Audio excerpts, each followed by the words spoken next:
Hello everyone, coming to you live. This is Kim, Coffee Talk with Kim, coming to you live. It's great to see you guys tonight. I know that some of you are probably still coming on, so we're going to wait a minute.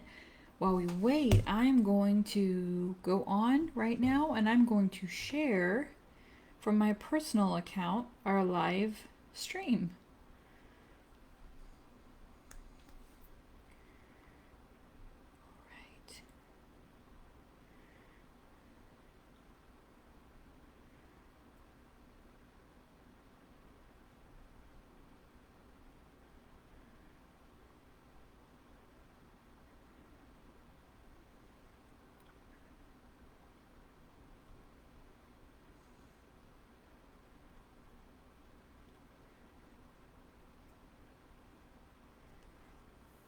Oh, okay, I see we jumped up a couple. So if you're coming in, let us know you're here.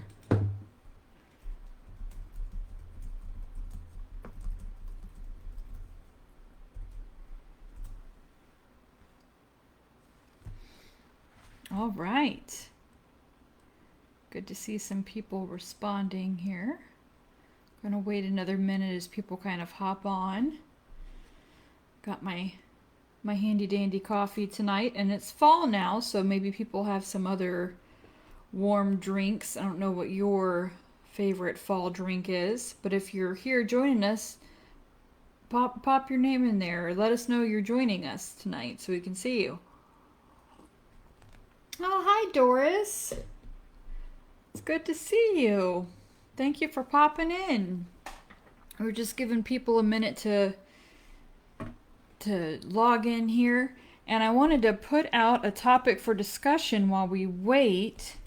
I'm going to type that in here now. Make sure I spell this right. What is your favorite thing about the fall? Okay, and I'm going to put season for any of our people that are going to try to be theological out there. All right, so what is your favorite thing about the fall, the season, the fall? So let's see what you put out there. Those of you in Florida, we don't get too many seasons, do we? I mean, I'm not in Florida now, but when I lived in Florida, it was kind of like one day you went outside and the leaves fell off the tree, but all the pine needles were still there. But it's like, hey, must be winter.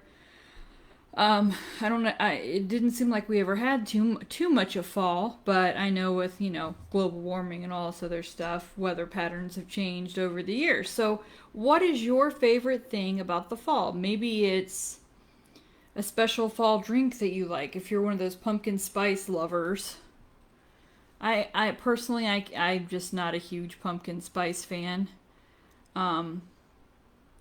Cooler weather and beautiful change of color. That is true, Doris. In this area, we get a lot of, especially Pennsylvania's already getting it, but we just get so many beautiful colors. The bright reds, and I think in a couple weeks is going to be our peak foliage time, is what my husband was saying. I don't follow that kind of stuff, but I do enjoy looking at it. And I do enjoy wearing a nice, comfy sweatshirt. So I agree. I like the cooler weather and the beautiful changes of colors. Yes. Going to the pumpkin patches. Now, that brings up kind of a humorous story for myself. I had never, like growing up, we just didn't live close to pumpkin patches.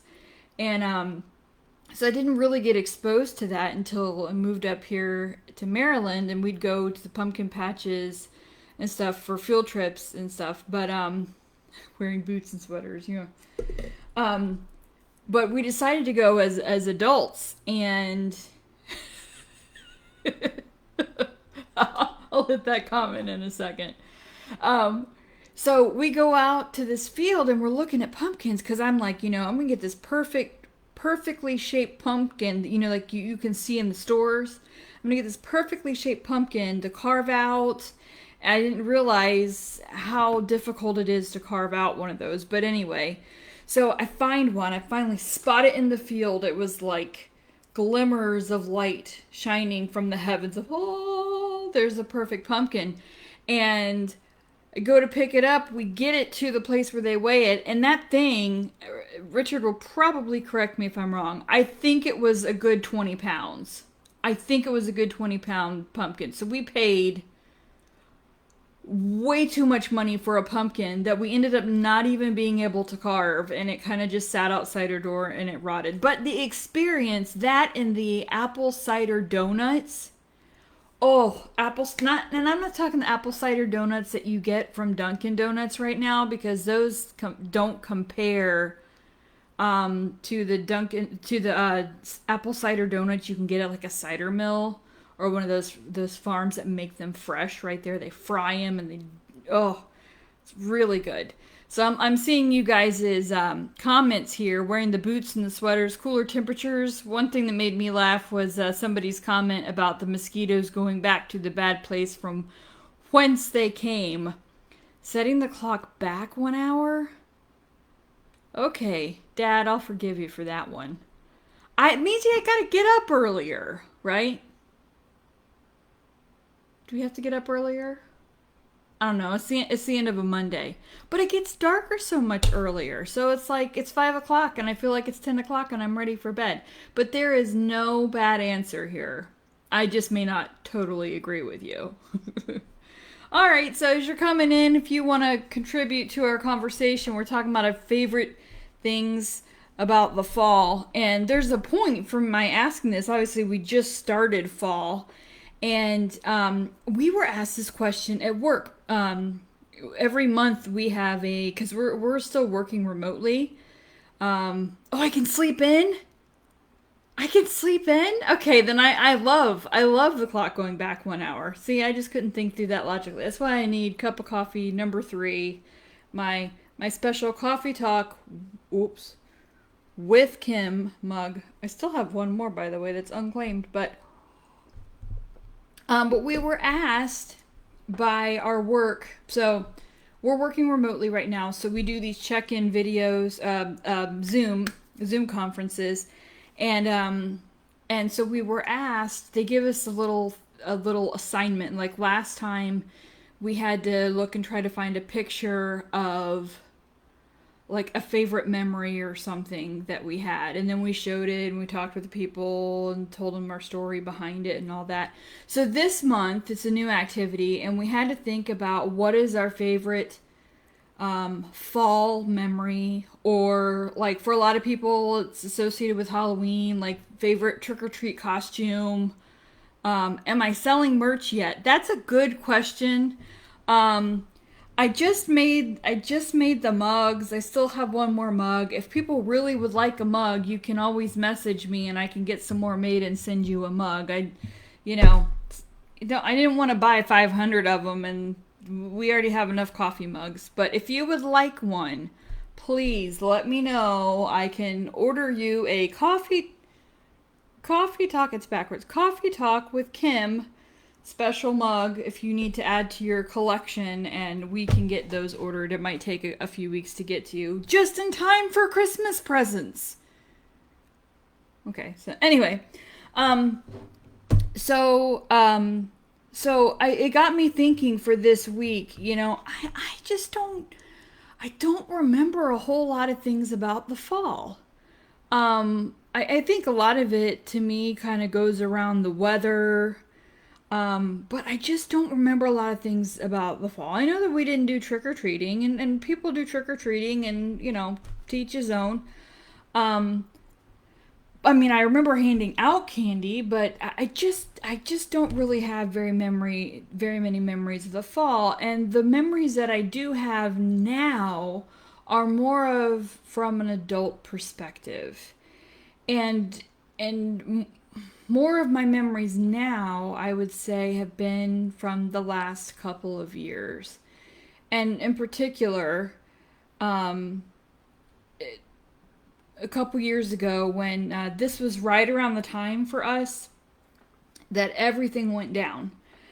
September into October. And so, it's really been on my mind a lot in the last week. And I've been trying to process things, and my mind goes back to different moments. I spent a lot of my fall a couple years ago driving back and forth to the children's ER psych unit, and just a lot of dread and angst and fear that was inside of me.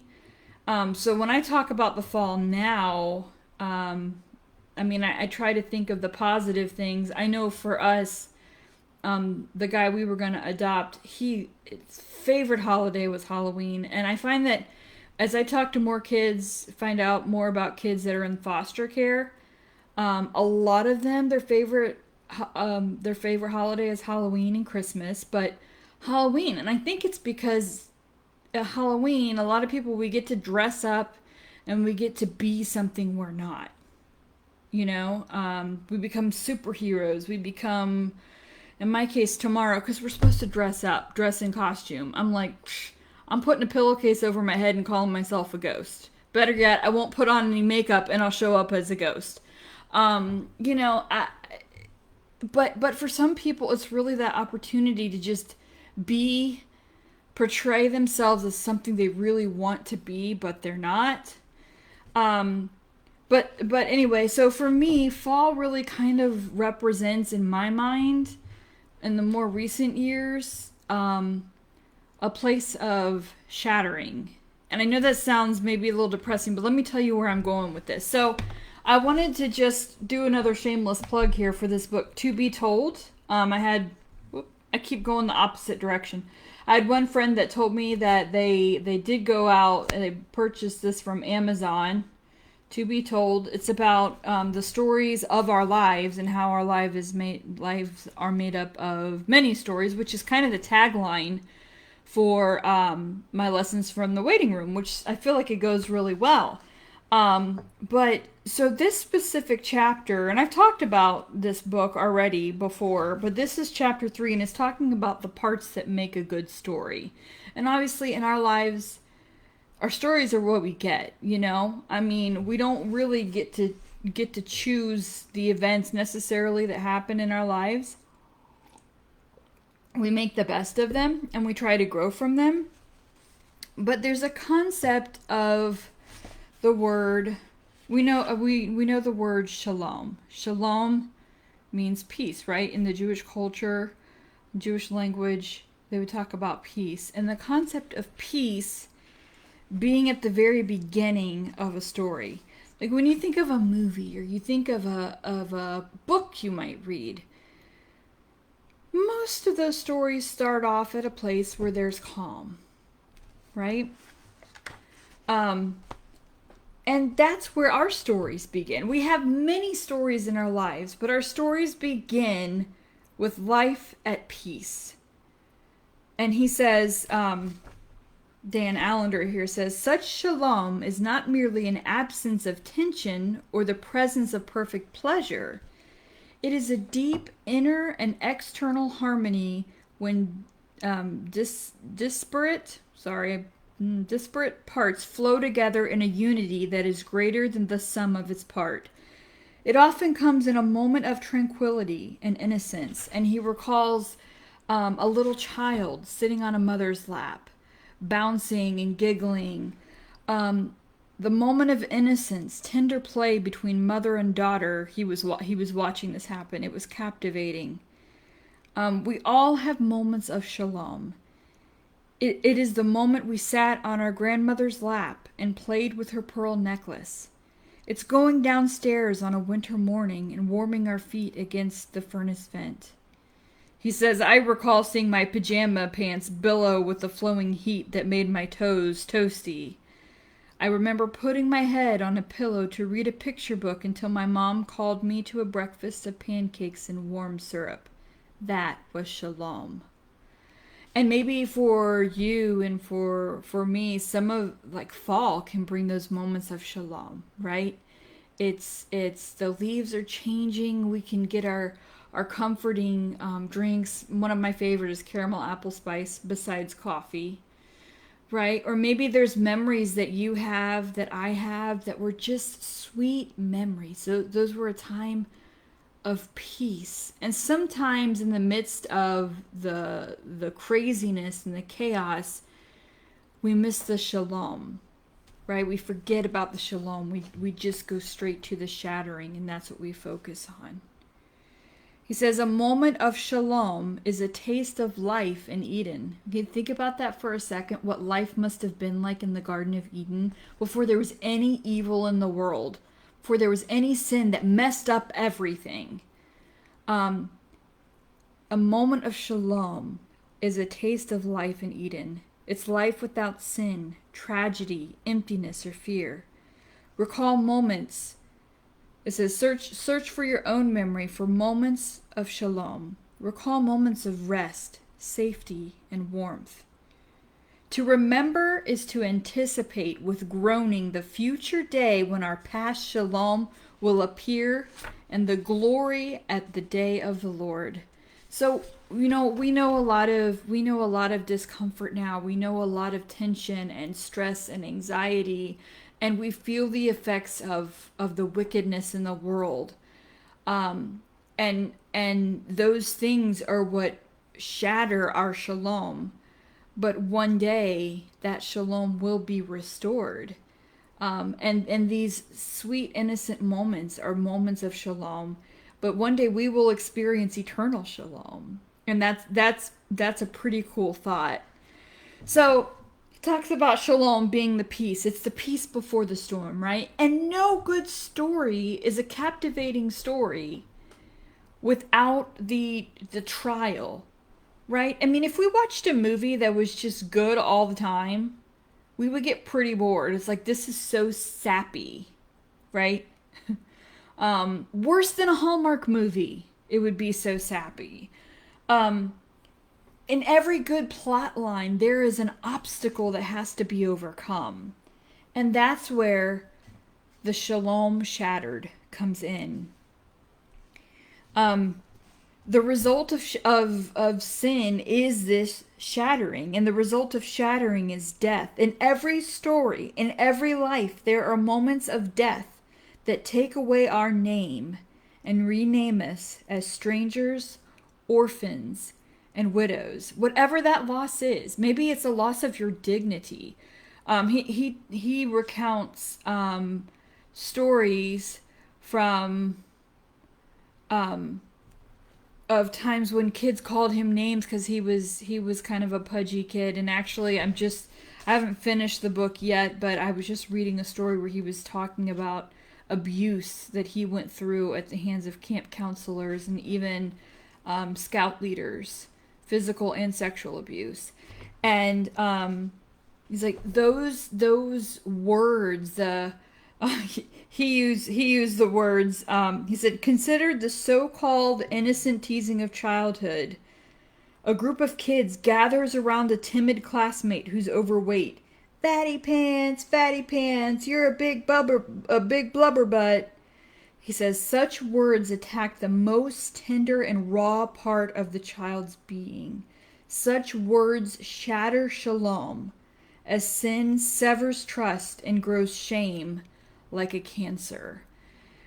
Even some of the smaller things can cause a disruption, a shattering of shalom, if it destroys the life, the hope. And these are things that we face. And we might go through several of these events in our life because our life is full of stories, right? And so we're going to have times of peace. And then shalom is going to become shattered. And we know if we're at peace, we're getting ready to start another story.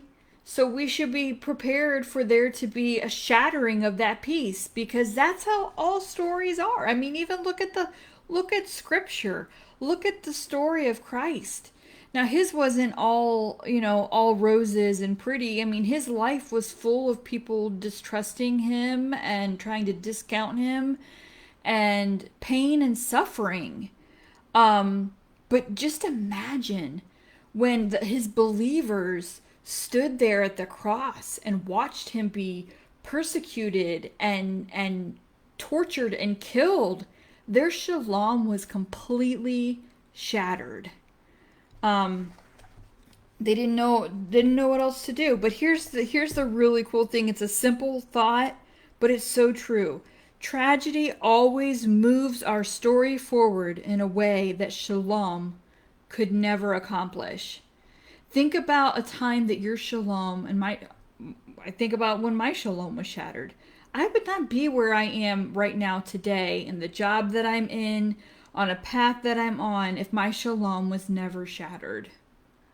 And maybe you can think of a time in your life when the shalom in your life being shattered really changed the course of your life. Maybe it was you were caught in something that you shouldn't have been in, and it shattered your world. And now you're on a new path. Or maybe it was the unexpected thing that you did nothing wrong and your shalom was shattered, but it changed the trajectory of your life. That's what the shattering of shalom does. But God uses that shattering to change and to build new stories in our lives. So there was the shalom, which is the peace, the shalom shattered, which is the tragedy. There's the shalom sought. And this is where the questioning happens. We're trying to seek that shalom again. We're asking ourselves, we're wondering, is life as random, pointless, and absurd as it seems? Or is it ordained, purposeful, and meaningful? What will win? The abundant indications of randomness, or our desire for more than what we can see? So when we're seeking shalom, again, we've been going through this dark, tragic time, and sometimes it feels like that shalom is never going to come again. I know that I went through a long time with that. Longer than I wanted to. Many people have been in it longer than I have. So, but for me, mine was long enough. So that's the time that we're gonna have to determine what's it gonna be. Is it hopeless and random and pointless, or is this ordained? Is this something that's meant to help me for good? So we travel through that. We see our desires, our passions. We desperately want our situation solved, he says. We want resolution. But God unfolds the plot in his own time. It's in our months or years of waiting that our story comes to maturity. It's over a lifetime of stories that he turns our desire toward him. I love that, how he said that. Because we do want God to solve our problems right now. But he has a purpose in the waiting. Okay, so I'm almost done with this. But so we got shalom, which is the peace before the storm. We have the shalom shattering, which is the tragedy. We have the shalom that's sought, where we're making purpose of all of this. And now, I hope I say this properly, because it's actually a French word, denouement. Spelled Denouement. Now, this is not a complete and final end of something. It's not fully resolved, but it's a satisfying closure to a story. So if we look at it, you go to a movie and it's like, okay, or you watch a movie and it's like, oh, you can tell maybe there's going to be a sequel. Because it kind of has closure. Not everything's resolved, but it's good enough for now. And it's enough to make us want to watch the next story. That's kind of like the denouement. It's a French word that means an untying, a relaxing of a knot of complexity.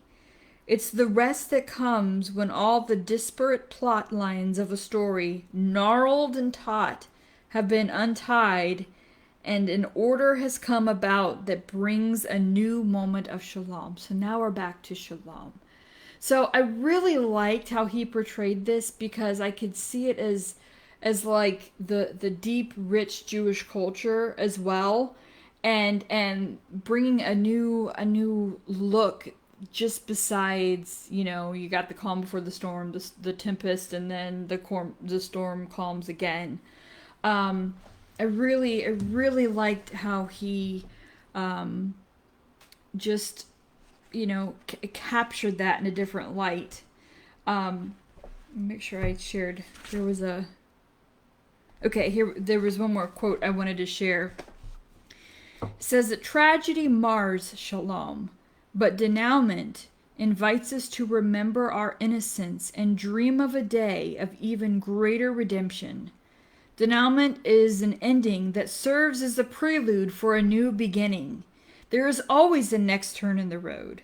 A new story begins the moment the old one ends, but a denouement is a respite that calls us to stop the journey for a brief interlude, to eat, drink, sing, dance, and tell our stories to others. And he goes on to say that so many of us, we don't know how to celebrate those things because we just want to move through it. We don't want to talk about the bad things that have happened because it hurts. It's painful to sit and to tell the story. And let me tell you this, when we do, we open ourselves up to being vulnerable. I'm going to tell you this right now. I put a post out on Facebook just to, every now and then I advertise on Facebook for lessons from the waiting room and coffee talk, and I've gotten really good responses. People have thank you, de Numa. Okay, well, thank you, Miss Resident French person, speaking person, de Numa. Good to know. So I put this Facebook ad out, and normally I get a really good response. And this time, I put one out this Sunday, it was. And within, that was just yesterday. And we've had to block 2 people already for putting inappropriate, nasty things back. And you know, I look at that, and I think, man, what is wrong with people? If you don't like it, if you don't care for it, you can scroll on and not say a thing. And when I said that to my husband, he's been listening. He's been good. He said, well, maybe they're the people who need it the most. I'm thinking, you know what? That's right. People are hurting. People are angry. And, you know, their shalom is broken. And they see no hope. They're searching for hope and they don't have it. And, you know, you can dislike what I'm doing, and that's all. That's okay. But don't ruin my shalom, because it can get really discouraging. So I'm seeing some of these comments. I see Doris's, when I was caring for my dying mother with little help from family, it broke my shalom and my heart. I ended up having a complete breakdown because of all that was required of me and the stress of it all. Your mind can only take so much before a person shuts down. I rejoice that God has restored my shalom. Thank you, Lord. Thank you for that testimony, Doris. That is so true. I don't know if you guys have any stories like Doris has, and as you're reflecting on things, yes, hurting people hurt people. But you know what? We can also change that around and say that even though we're hurting, we can help people. We can help people through our hurt. And you know, we don't have to hurt people. We could be hurting people who help, but that is so true. Sometimes we're just so stuck in our own grief that we don't know how to be kind to others. I wanted to share, and you guys keep on talking. You guys are having some great conversation there. If you have other stories or other testimonies you'd love to share, I would love to read them as we're going through. I wanted to share some words to a song. I've learned that I can't play them on Facebook because it will mute me afterwards. It will flag me and mute me. So I'm going to read the words. I'm actually scheduled to sing this song with someone in church this Sunday. But it's called You Keep Hope Alive. And it's sung by John Reddick and Mandisa. I'm sure that the link will get put up on here because the great Oz that is behind the curtain does a great job of doing that for me. But the words say, days may be darkest, but your light is greater. You light our way, God, you light our way.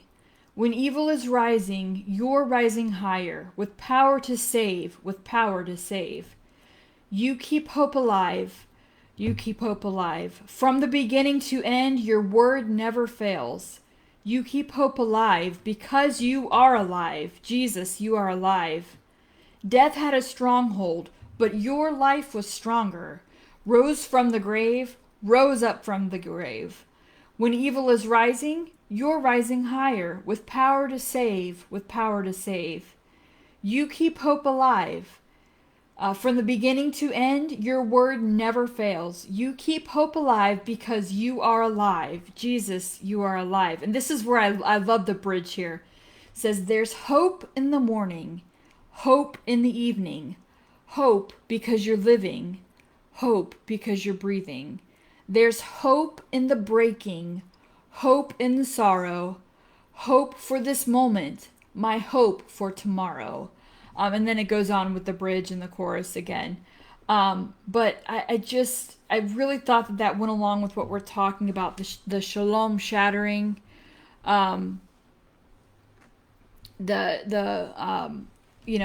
he keeps hope alive, and there is hope in that shattering, because we know that there is how were we supposed to pronounce it? I'm scrolling back up there.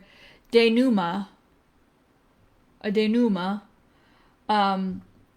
respite from it, right? Before the next part of the story begins. It's not a final ending. That may never happen on this earth. But I don't know, do we have anything else anyone would like to share before we sign off for tonight? You guys have been so great. Been very active tonight.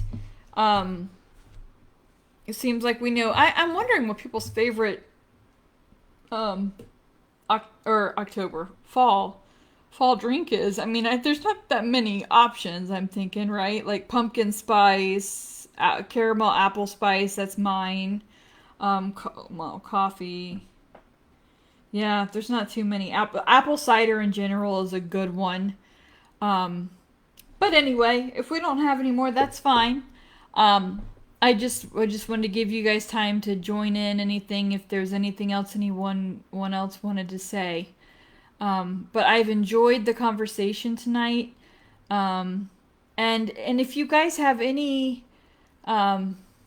yes, we get frustrated when we can't understand why people act like the sinner they are.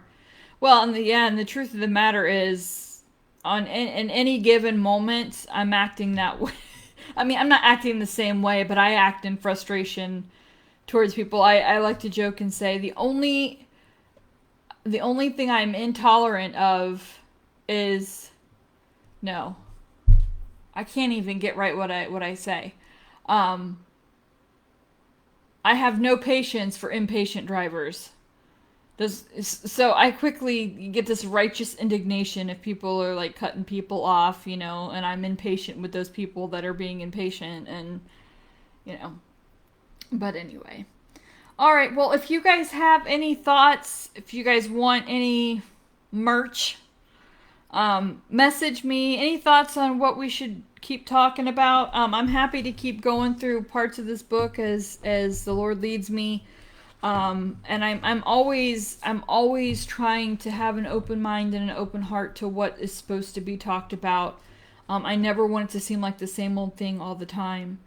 But I really, really hope that it helps someone. And do me a favor, when we finish, maybe you can go back to the page and share this. I forgot to ask you to do that at the beginning. But you can share this. We had a great response last week. A lot of you guys shared it, and there was some great statistics on how far it reached. So if you feel like you got anything out of this tonight, once we finish and it goes up onto my page, can you just go on? Not my page. It'll be the Lessons from the Waiting Room page, and share it. I'll also share it to my page, but then you can share it as well. So that would help me out a lot, get us out there more so we can be an encouragement to more people.